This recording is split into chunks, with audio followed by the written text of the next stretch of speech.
Michael McGeary is still putting the pieces back together after losing $350,000 in work to construction companies that collapsed and never paid.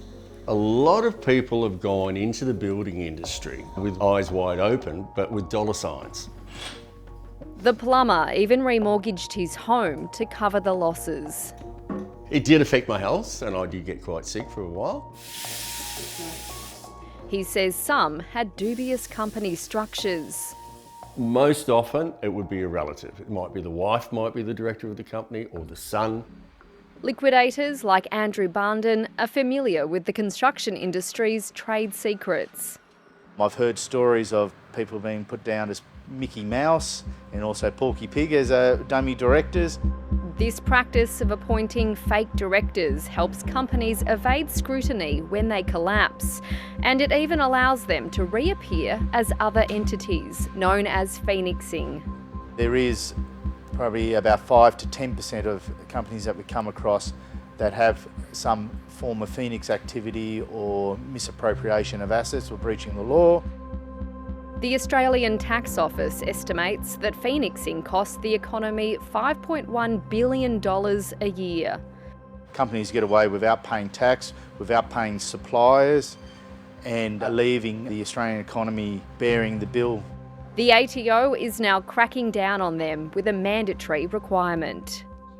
Director IDs are a number that every single director of a company needs to apply for, because it makes sure that when company directors are appointed, that they are who they say they are. So it stops the use of false identities as directors of companies. The ATO estimates there are 2.5 million directors. All of those covered by the Corporations Act need to get an ID by the 30th of November. Just over 1 million have been issued so far. Those who don't apply by the deadline face fines of up to $13,000. So if you're a director of a company and you haven't applied for your director ID yet, you need to get your skates on. 1 in 4 small businesses are run using a company structure. The tax office says their directors can get an ID by going online, sending documents in the post, or calling up a hotline. But with so many directors still unregistered, it's clear that the message isn't getting through, and many are now scrambling to get an ID.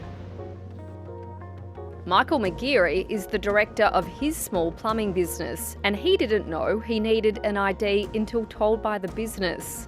I spoke to my bookkeeper the other day. She said, it's there, we can get it, but you've got to do it yourself. So I will have to get the app out.